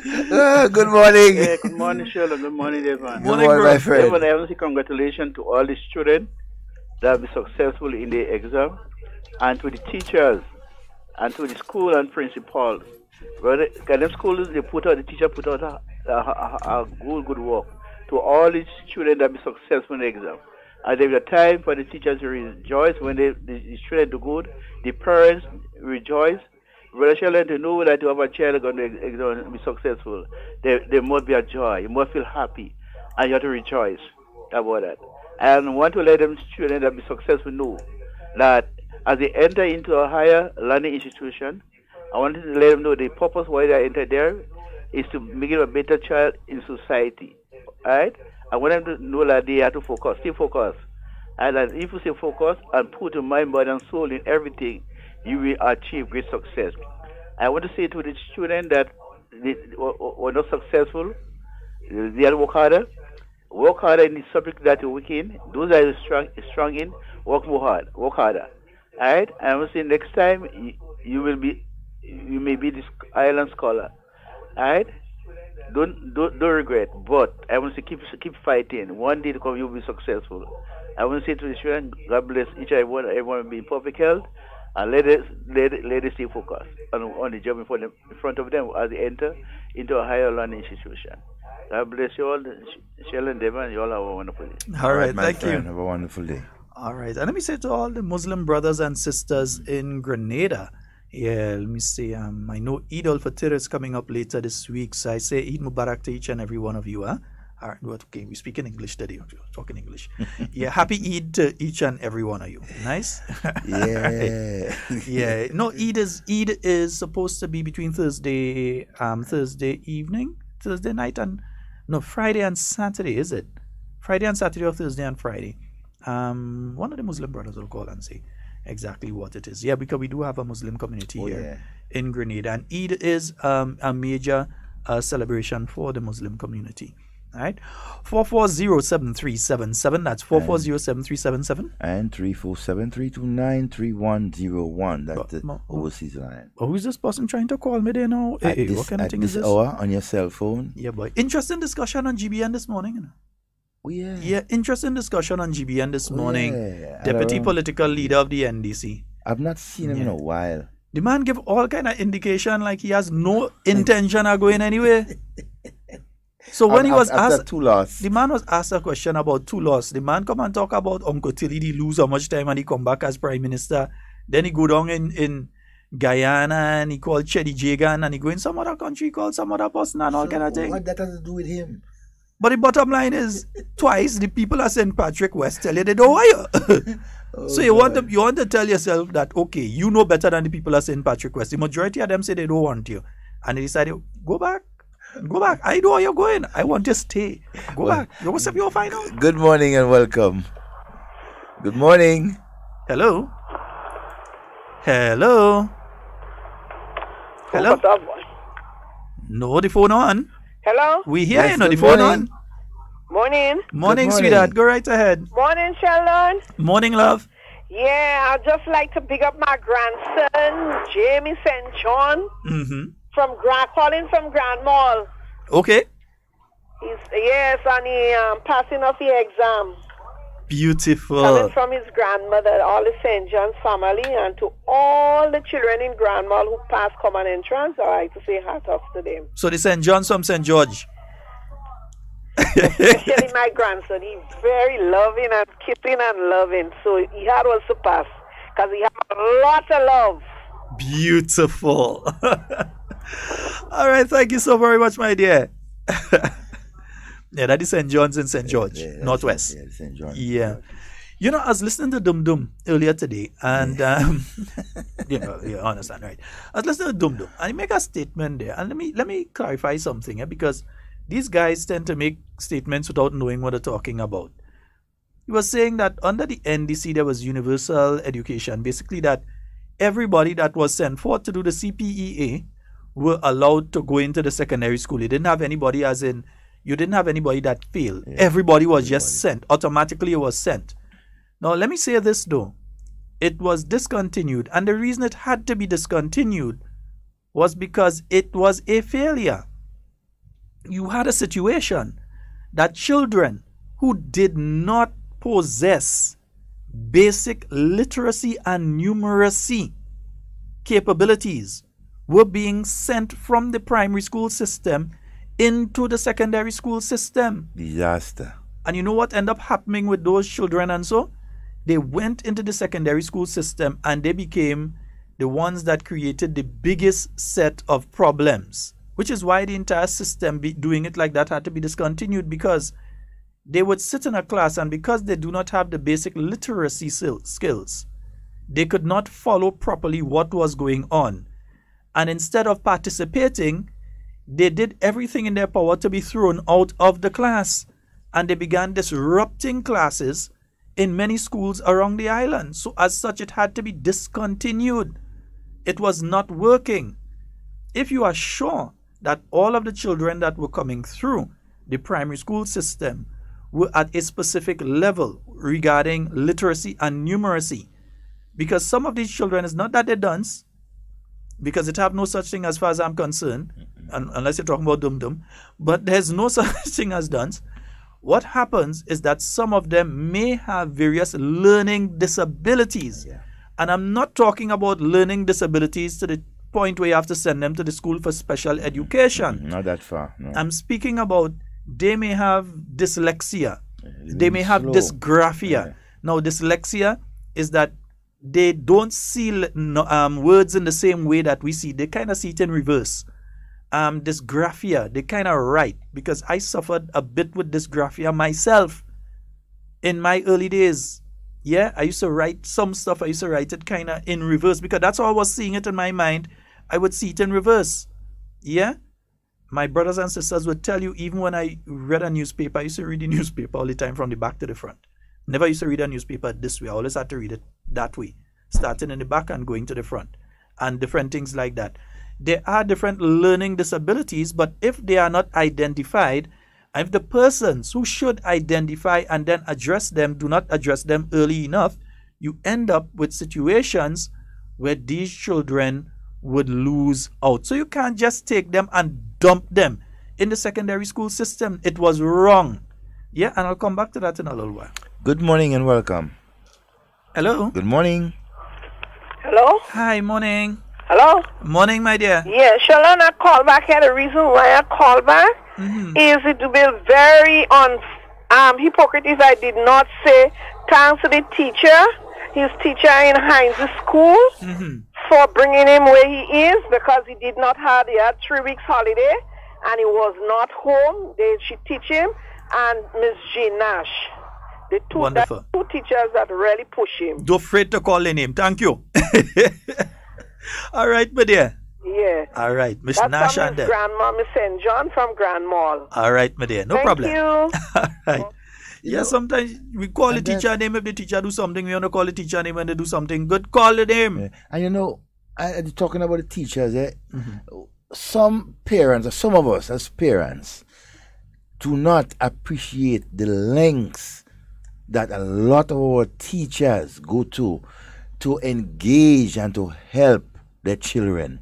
And we must be mindful of, instead, before anything happens in the school, you run into the school, you want to abuse the teacher verbally. They want fight. They want fight. You want all sorts of things. And so, but you must remember, the child in the school, that teacher, especially you working moms and dads and so leaving home 7 and so in the morning, you don't spend as much time with your children as the teachers do. The teachers become their parents during the day.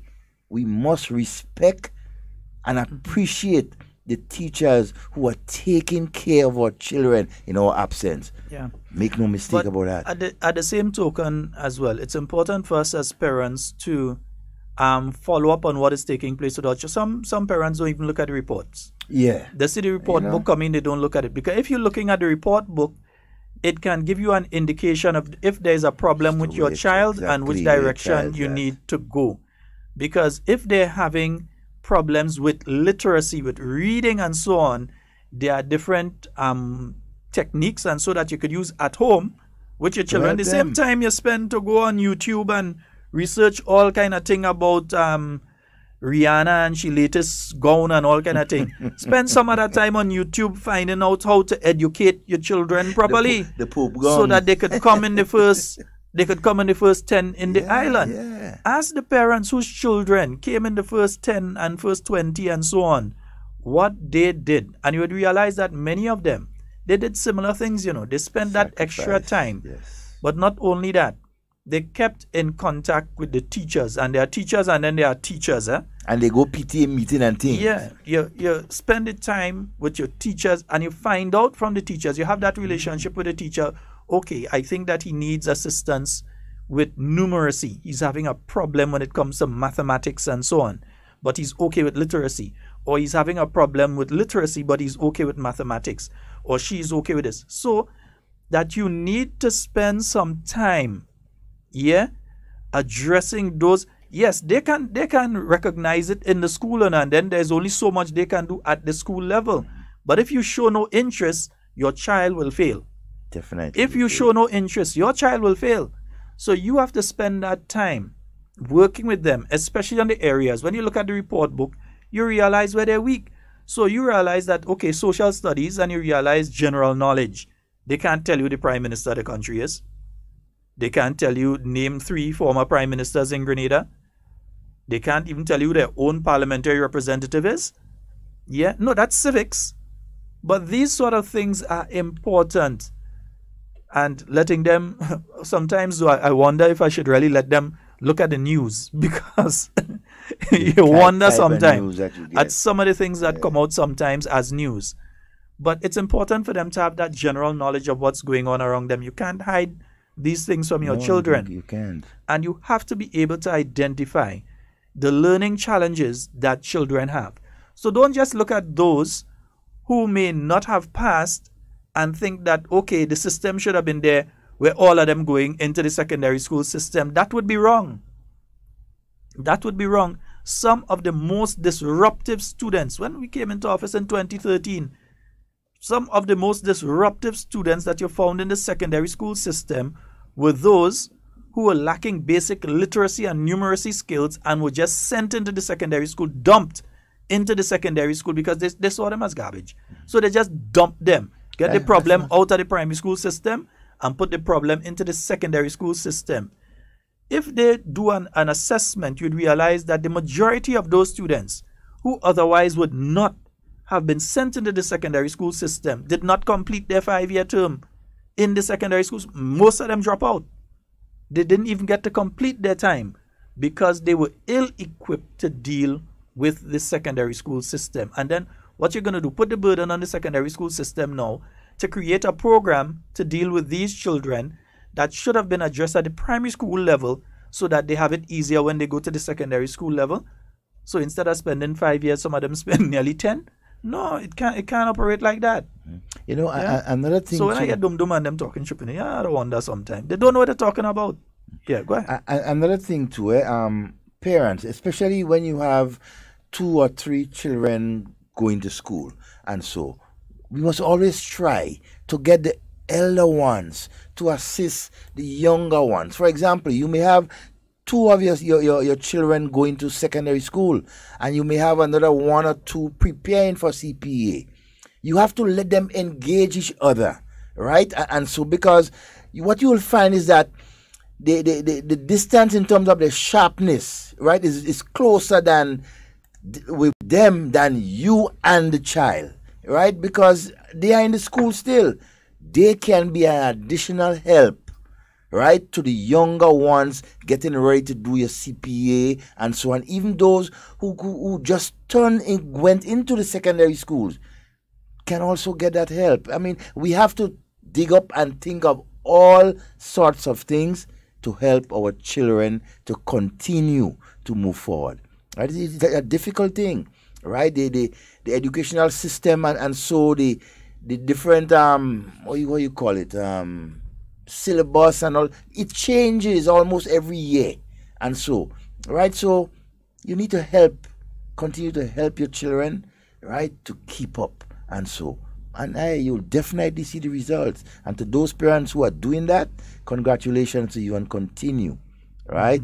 And you parents, go to the PTA meetings when they have it. You will know more about your children. Go to the one-on-one with the teachers. Learn more of your children. Go and collect your children's report book. How else would you know and help evaluate your children? All right, the time coming. Let me see how much of them going and collect report book. Anyway, folks, the National Water and Sewage Authority, NWASA, advises consumers in the entire town of St. George that due to network maintenance, their water supply will be interrupted today between the hours of 6 p.m. and 2 a.m. tomorrow morning. So between 6 this evening and 2 tomorrow morning, all right? So you need to collect your water and so on. Yeah, those of you that live within the town of St. George, you have to make sure that you have your supply of water stored up for the time tonight. So if you had to cook, you had a thing, different thing, make sure you have your water there. Other than that, you're going to end up in problem. Those of you that work night shift in different places within the town of St. George, make sure that you walk with your water tonight, because between 6 p.m. and 2 a.m., there'll be none available in the taps due to work that's going to be taking place. In addition, the Royal Grenada Police Force would like to advise motorists that vehicular traffic will not be allowed along Lower Church Street from an intersection with Lucas Street and Market Hill, St. George. They're going to be doing the work in that area a little later on. So persons are encouraged to utilize alternative routes to get to their various destinations. So if you know you want to go into Cooperative Bank, Popo, go earlier than 6, because you wouldn't be able to drive down there tonight. So those of you that have your little night deposits and so to do, just know that you won't be able to enter Church Street from the intersection with Market Hill and Lucas Street, because some people have their night deposit to do and they pass that area to do it. So those of you that have your night deposit for like Cooperative Bank and First Caribbean, and you usually pass along that road to get there, you will not be able to do that tonight between 6 and 2 a.m. All right? So either you go a little earlier or you try to make alternative arrangements. All right, Popo? All right, drop the money back another time. So because it's very important. So that road right there behind the school, go down to Kwaba, that will be closed. And we're saying it like this because you don't want a situation that somebody is given all the money from the business for the day or so, and they go to deposit and then realize you can't go down the street and you end up in a problem. It creates a security risk. It's a security risk. So we're saying it early. Those of you that know that you will have to go and deposit there, unless you want to park somewhere else and wherever, and reasonable and so. Right, nice. Take your proper security thing, right? Yep. Put your proper security measures in place. So the Royal Grenada Police Force and NOASA giving you that information, right? Nice, good. Sheldon, in the briefing this morning, we heard that the Minister of Education announced that government is keeping to or sticking to their guns when they made a promise of increasing the allowance from $200 to $300. Did say that once the fiscal space allows, the pensions of the elderly will be increased. And that promise is being kept as of the end of July. So don't look for it. Don't look for it at the end of this month, because for it to be ready at the end of this month, all the paperwork, everything would have had to be in already, and so to put everything in place for that. So because of the little bureaucratic bits and pieces that need to be done, it will be done as of next month. You won't get the additional thing on your little thing. All right? Nice. So, folks, remember, the elderly and so who are collecting their little something, you're going to get the little additional on it as of the end of July, not this end of month. Some people are going to try to wind you up to make you think it's for this end of month. And then when it doesn't come this end of month, they go tell you, see, the government lie for you to try and get you vexed. It is, and then when it comes next month, they go say, if we didn't talk and make noise, they would have never give all you. No, that's how they does plan. That's how NDC does operate. That's all how they does operate. They heard clearly. They heard clearly that it would be done at the end of July. Right? They heard that too. They heard that the same way we heard it. But they're not going to come and tell you that. They'll come and say, okay, they said they're giving all you at the end of this month. We go see. And then they're going to say, well, the end of this month, when you don't get it, they're going to say, you see, they lie for all you. And then they will start to make a certain noise, get the old people the money, get the people the money, get the people the money. And then when you get your money at the end of July, they will say, you see, we make noise and make them give all your money. We make noise and make them give all you. We're telling you from now, end of July. And look out for them, because you know them trapping them. You know that is what they come in with. Right? So we know they trap, so we flamming it early for them. We're telling them what they come in and do. It will be at the end of July. Right. They won't get a local thing. Most definitely. So hey, they promise it, so you have to get it. And government, as the Prime Minister rightly said, once the fiscal space allows, right, he will do a number of things. Right. And that's not the only measure that'll be taken. There are one or two others, but you're gonna hear about them coming up. So some nice thing. Oh yeah. But I know a lot of people go like them. But what I love too, he gave the senior citizens of our country priority. First bite. right? And First bite at the cherry. That is commendable.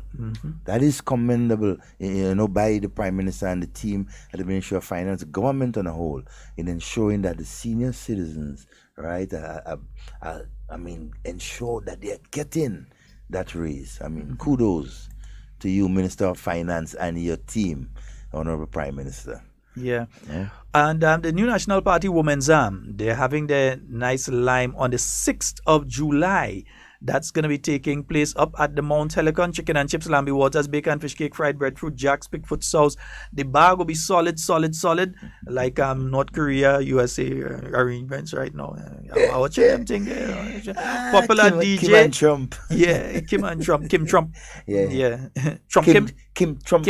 Kim Trump style. 4 p.m. until. So looking out for that one. And hey, Parliament opening next week, folks. On the 21st. It's going to be a historic day next week, Thursday, the opening of the new Parliament building. That's going to be next week, Thursday. Yep. We have a caller. Good morning and welcome. Yeah, good morning. Good morning, my friend. How you doing, Sheldon? Hey, sir. We day. Yeah, man, how things, man? Great, man. I just sit down and sit back and listen, man, in time, man. Yeah, cause I was talking to a guy in it for a long time, man. And he accusing you, Sheldon, for making Nazim failure. Me? No, Nazim is your own failure? You're a Trini, you're not Grenadian, and Nazim, I put paper. Hold on. A Ghanaian saying that? No, not a Ghanaian. Oh, okay. Oh, a guy. Oh, a guy. A partner of mine, I need a long time. Okay. Yeah, we have meeting. I say you recover. You got after you defeated, you always have it back and forth. So he said that Trini, that Trini. So he line and it is, and he have a Grenadian passport. I don't. I've had 3. And that passport, you have Grenadian board paper.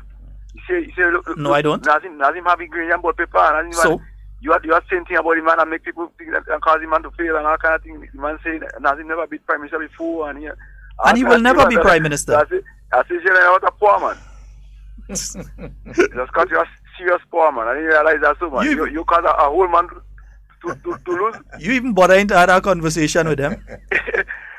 My brother, I do not. What tell you? Well angry you boy. What the man angry? Well, tell him. Tell him. I said that them really angry now after that election. I tell you. Them people beat and that look at that beat and it will go on for the next 5 years. I tell them people real angry. I tell them people settle on themselves yet. No next 5 years. Next 20. No next 5 years. Next 20. They have a lot of better to be. Well, tell them if they have a problem. The referendum to what they have. When I see that the revolution had also failed too, because you have too much hypocrisy around the revolution. Because when I see certain people who was close to the revolution, because when I see certain people close to the revolution, used to defend and complain about imperialism and this and that. When I see they stand up and say no to rights and freedom, no to I say during Maurice time, I don't know how they have faced Maurice telling that. But you have too much hypocrisy in a place, by product of the revolution, I'll get them and say no to that, Just because this thing, what they want to see, one guy tell you, if you go and vote, but that thing go pass by, go and vote no. You check, and a man of the revolution I say nothing, just because of politics, Just got to take care of this. All right, brother. Let me say this about me personally. I really don't care what they think. Yeah, within my world, their beliefs about me don't count in my world. I really don't care. They can say what they want about me. Yeah, they can say what they want about. At the end of the day, I just hope, because I'm just hoping to catch 1 or 2 of them, because my bank account need a little help. So I'm just hoping to catch 1 or 2 of them on our offside, and I will. I already have some evidence, but I will catch 1 or 2. 1, I do not have a Grenadian birth certificate. I was not born on the island of Grenada. I was born on the island of Trinidad. I was born at the San Fernando General Hospital. I don't have to hide who and what I am. I am safe in who I am. I know who I am. Yeah? That is why I could speak on any platform, anywhere in the world, anytime. I don't have to fret. Yeah? So, I do have a Grenadian birth certificate. Did Maurice Bishop have a Grenadian birth certificate? He wasn't born in Grenada either. He was born in Aruba. He's Aruban. Did he have a Grenadian birth certificate? You know how many people in high public life in Grenada right now were not born on the island of Grenada? That's a non-issue. The bottom line is they had an incompetent leader with an incompetent team, and all 15 of their candidates were rejected. Don't blame me for that. Blame yourself for sending 15 incompetent people forward. Don't blame me for that. And we lie. Every time you challenge them, well, what they lie about? They can't say. Well, definitely Sheldon lie. Well, what we lie about? Another thing again, that color is that what does get me real mad with some of my comrades who went through the revolution and around the same, they would meet me and tell me, well, you come from the revolution and you are revolutionary and you go and join Keith Mitchell and the NNP. I was like, and? You understand? I was like, and? At this point in time, the new National Party, led by Dr. Mitchell, is the best thing for Grenada. It's the umbrella for all. No matter if you were a detainee during the revolution or if you was the jailer during the revolution. It doesn't matter. Because it's one Grenada that all of us have to live on. So it didn't matter if you were a foundation member of the NDC or you were a GNP or you were a GULP. The one party that is open to everybody is the new National Party. Certain other political organizations can't talk as that. So because somebody was part of the revolution, they're supposed to only remain in certain political parties. That's absolute nonsense. Like only parties that are affiliated or have members from the revolution are progressive. Garbage. Well, absolute nonsense. Garbage. Because you know what? In fact, that people like that don't even make sense having a discussion with if they want to have a discussion. Yeah, I mean, we all Grenadians and we want to contribute to the development of our country. So it doesn't matter for me who is the Prime Minister, as long as that leader and the party and government is doing good for this country, I'm a part of it. Well, let me finish off on this one and then move on. Because the other thing just to say is this: you hear my accent. One thing I don't ever do is try to hide this accent. This is a Trinidadian Grenadian accent. When I'm in Trinidad, they tell me a song as a Grenadian. When I'm in Grenada, they tell me a song as a Trinidadian. I don't ever try to hide who and what I am. I grew up next to one of the biggest rubbish heap in the south of Trinidad. I don't hide who I am. I'm an open book. I don't have to hide nothing. I don't have to cloak up myself in all sorts of fake accent and language, and I always have to put on a jacket and tie. I could put on a jacket and tie and come into the studio every day. I have jacket and tie.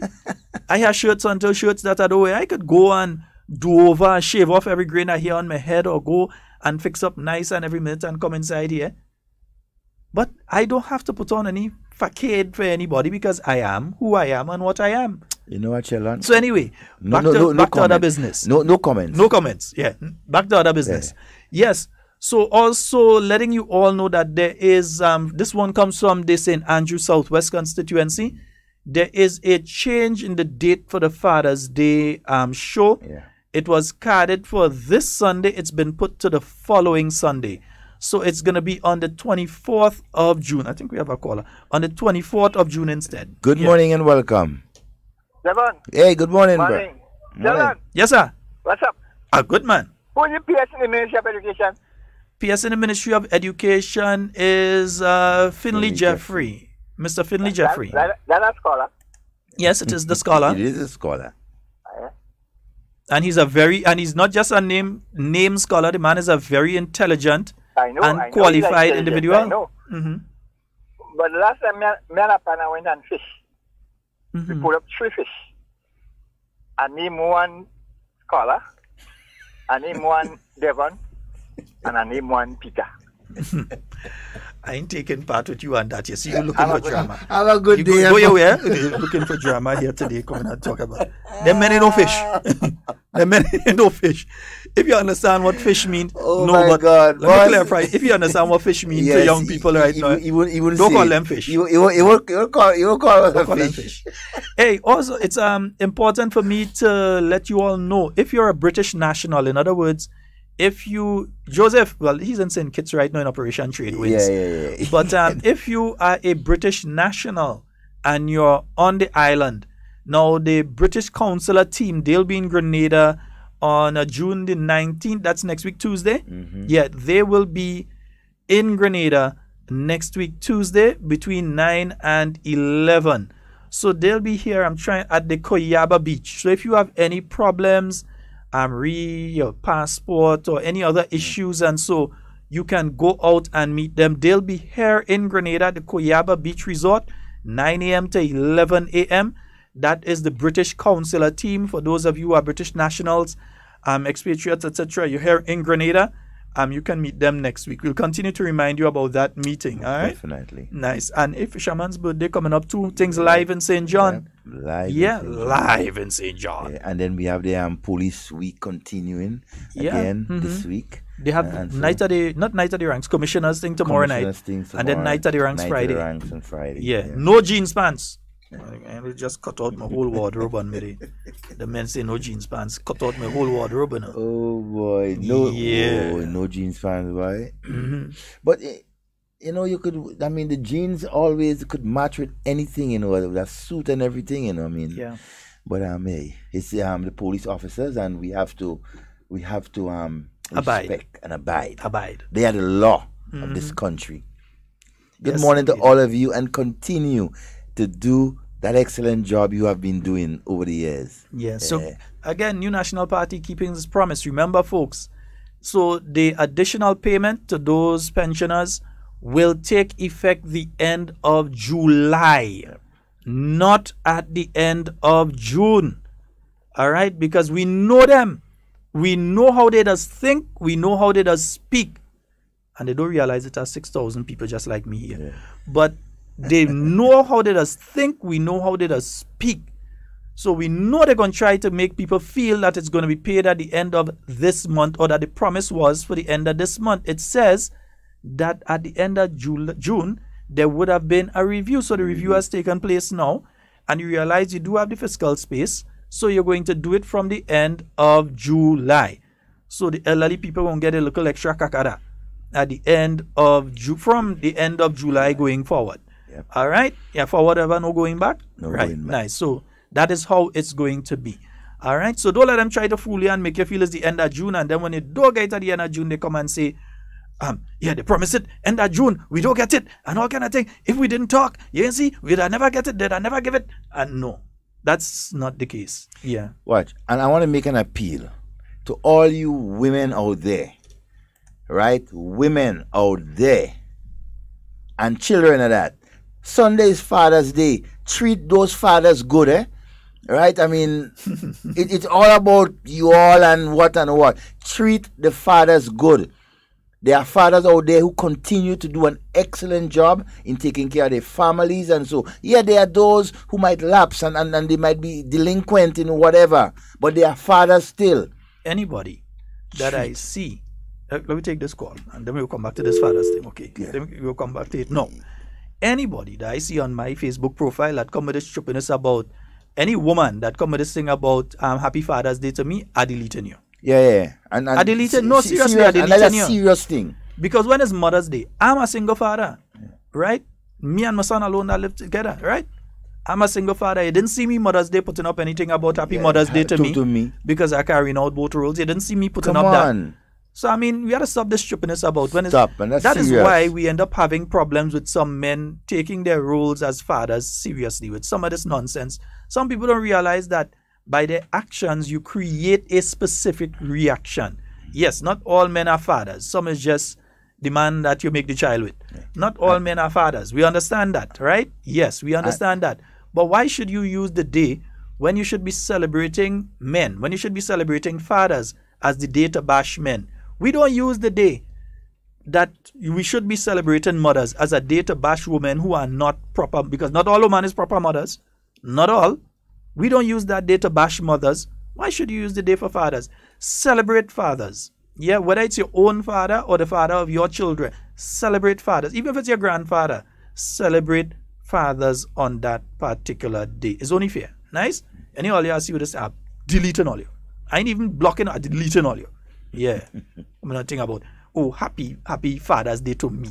Well, happy Father's Day to you. Yeah, no man. You're not a man. It's not no happy Father's Day to you. Mother's Day gone. Let we have at least one thing. And and talking about that is why a lot of problems that we continue to have within the whole family structure. Because you have some of you women, right? And I'm afraid to say it, some of you women, instead of you keeping the men close by to help bring up the children. You run them. You say all sorts of foolish things about them. You treat them all sorts of way, and you make them go, right? Thus hampering the responsibility, right? The day-to-day responsibility of them taking care of their children. Some of you, I say, not all, some of you do things to run the men in your life. Stop it. Time to go. Father's Day, celebrate Father's Day. Folks, that's all the time we have for today. It's been wonderful being here. And whatever you say, whatever you do it safe and secure. I want to be speaking to and with you. And not about you. Yeah, let me butterfly out of here, boy. Time to go. Time butterfly. Look up now. Watch up now. My name is Jalen Olive, better known as Boise, better known as the Madras, your cultural ambassador, 4-time Soca Monarch of Grenada, 2 times OECS Monarch and 2 times Road Match, inviting you to Spice Mass 2018. This will be the one to experience. Well, Carnival Friday night is the biggest night because guess what? 1 stage, 1 night, 2 competitions, groovy and power. And guess what? Your artist may be the one. You never know. Come out and see who take the title. Foreigners come down to see it. Enough vibes, enough energy. Rag, flag, bandanas. It's pandemonium on that night, so you don't know. I mean, I will be defending on that night, so make sure and be there. Carnival Friday night, so come on up. Number 5. John! Put your hand up in the air. Rag up in the air. Put your flag up in the air. Put your hand up in the air. Put the gun. 1, 2, put the gun. So come on. It is said that education is the key to success. The Grenada Development Bank believes this to be the truth. Hence the reason we have made it our prerogative to ensure that your key is in safe hands with us. Here is how you can unlock your success with an education loan from the GDB. We offer you 3 loan options. We've got our regular student loan, our work-study student loan, and our special student loan. Our regular student loan is for persons who wish to pursue full-time tertiary level education. If you are a permanent employee who wish to study while continuing your employment, then our work-study loan is for you. Our special student loan is in collaboration with the government of Grenada, geared towards vulnerable persons who would like to pursue higher level education. Remember, you must have proof of admission from a recognized institution here at home or abroad. All our loans are 100% financing with interest rates as low as 5%. Get your funding from GDB today for your tertiary level education, your technical training or vocational training, even professional development, with up to 12 years to repay. Your future success is today. Grab it now. Stay up to date with all that's happening with the new national party, NNP. Send us a message via text or WhatsApp on 405-8683 with your name, email, and constituency. Stay in the know with NNP. Get updated.